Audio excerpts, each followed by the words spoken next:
नमस्कार किसान भाइयों, आज हम बात करेंगे धनिया की उन्नत खेती के बारे में। किसान भाइयों, धनिया की खेती करते समय हमें कौन सी मिट्टी का चुनाव करना चाहिए, खेत की तैयारी कैसी करनी चाहिए, बीज दर प्रति एकड़ कितना लगता है और जलवायु एवं तापमान कैसी होनी चाहिए। उसके साथ साथ बेसल डोज और सिंचाई खाद शेड्यूल के साथ लगने वाली कीट बीमारियां एवं प्रति एकड़ हमें कितना उत्पादन होगा, इन सब बिंदुओं के बारे में विस्तार से जानेंगे। तो किसान भाइयों, यदि आप अभी तक आपने हमारे चैनल को सब्सक्राइब नहीं किया है तो सब्सक्राइब कर लीजिए ऐसी ही इन्फॉर्मेटिव जानकारी के लिए। चलिए शुरुआत करते हैं आज की इस वीडियो को। तो सबसे पहले बात करते हैं किसान भाइयों खेत की तैयारी की।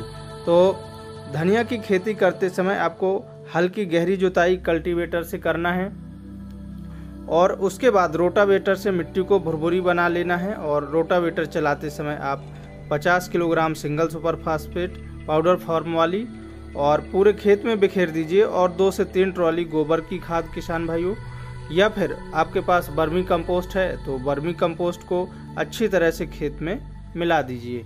उसके बाद पाटा लगाकर खेत को समतल कर दीजिए और उसके बाद बुआई करके सिंचाई कर दीजिए किसान भाइयों। सिंचाई करने से क्या होगा कि खेत में पर्याप्त नमी बनी रहेगी, जिससे अंकुरण बहुत जल्दी होता है किसान भाइयों। अब बीज दर की बात करें तो धनिया की खेती यदि आप 1 एकड़ में कर रहे हैं तो आपको लगभग किसान भाइयों 4 किलोग्राम से लेकर 6 किलोग्राम तक बीज की आवश्यकता पड़ती है। यदि आप ठंडी में, बरसात में या गर्मियों में धनिया की खेती कर रहे हैं तो थोड़ा बहुत कम या ज़्यादा हो सकती है, लेकिन 5-6 किलोग्राम बीज पर्याप्त होता है किसान भाइयों 1 एकड़ के लिए। इससे अधिक नहीं बोना चाहिए, क्योंकि ज़्यादा बीज बोएंगे तो आपका जो पौधे की ग्रोथ है वो प्रॉपर नहीं होगी और आपकी जो धनिया का फुटाव है वो कम होता है। इसके बाद बात करते हैं जलवायु एवं तापमान की। तो धनिया की खेती करने के लिए किसान भाइयों मिनिमम 10 डिग्री और अधिकतम 35 डिग्री सेंटीग्रेड से अधिक तापमान नहीं होना चाहिए। ज़्यादा गर्मी में जब तापमान 38 से 40 डिग्री सेंटीग्रेड तक होता है तब धनिया का उत्पादन घट जाता है।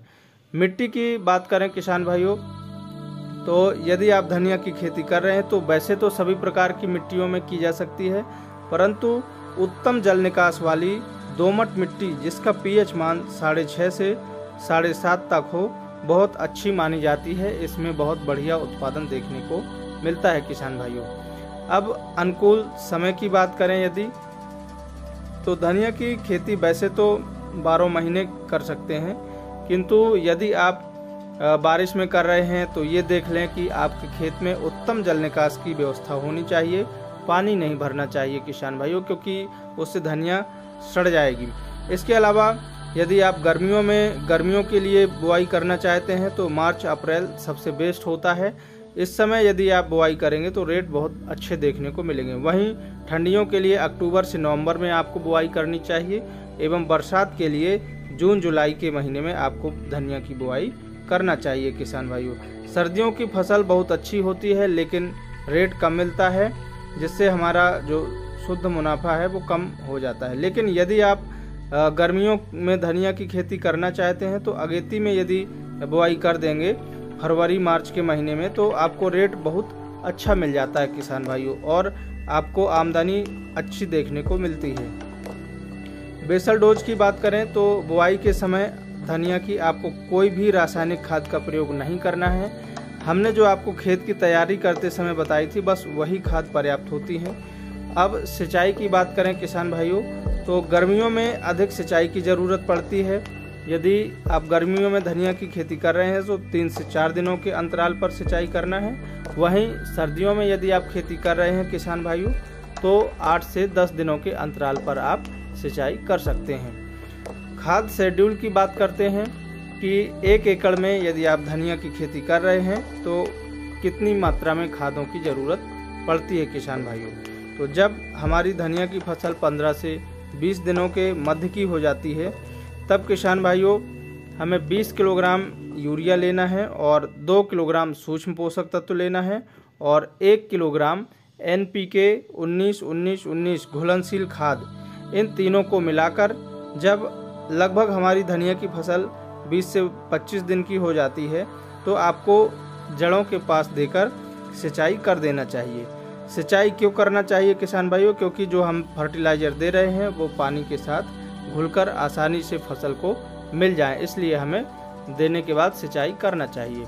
उन्नतशील किस्मों की बात करें यदि, तो किसान भाइयों एक किस्म बहुत फेमस है और इसका प्रोडक्शन भी बहुत बढ़िया देखने को मिलता है, RK हाइब्रिड कोरिएंडर सीड्स। यह बहुत अच्छी किस्म है, इसको आप लगा सकते हैं।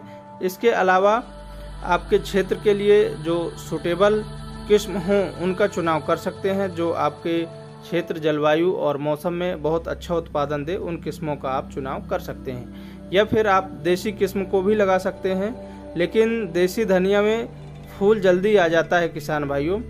यदि आप हाइब्रिड धनिया की बुआई करते हैं तो फूल जल्दी नहीं आता है और आपको उत्पादन बहुत अच्छा मिल जाता है।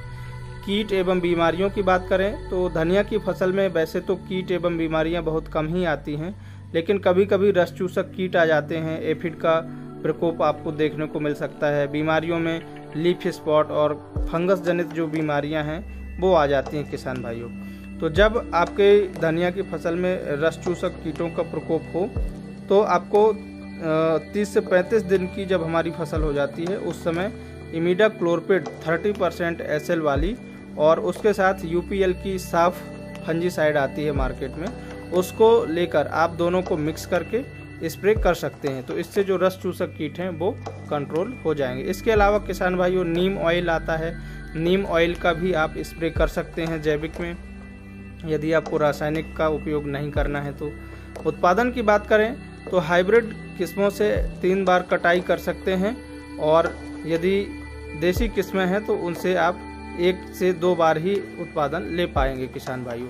वैसे एग्जैक्ट उत्पादन हमें धनिया की फसल से कितना मिलता है इसके बारे में हम एग्जैक्ट नहीं बता सकते। ये निर्भर करता है कि आपके क्षेत्र में जलवायु कैसी है, आपने किस्म कौन सी लगाई है, इन सभी बातों पे निर्भर करता है किसान भाइयों। तो साथियों आज के वीडियो में बस इतना ही। मिलते हैं नए वीडियो में एक और नई जानकारी के साथ, तब तक बने रहिए हमारे साथ। इसी के साथ सभी किसान भाइयों को जय जवान, जय किसान, जय विज्ञान, जय श्री राम। बहुत बहुत धन्यवाद किसान भाई।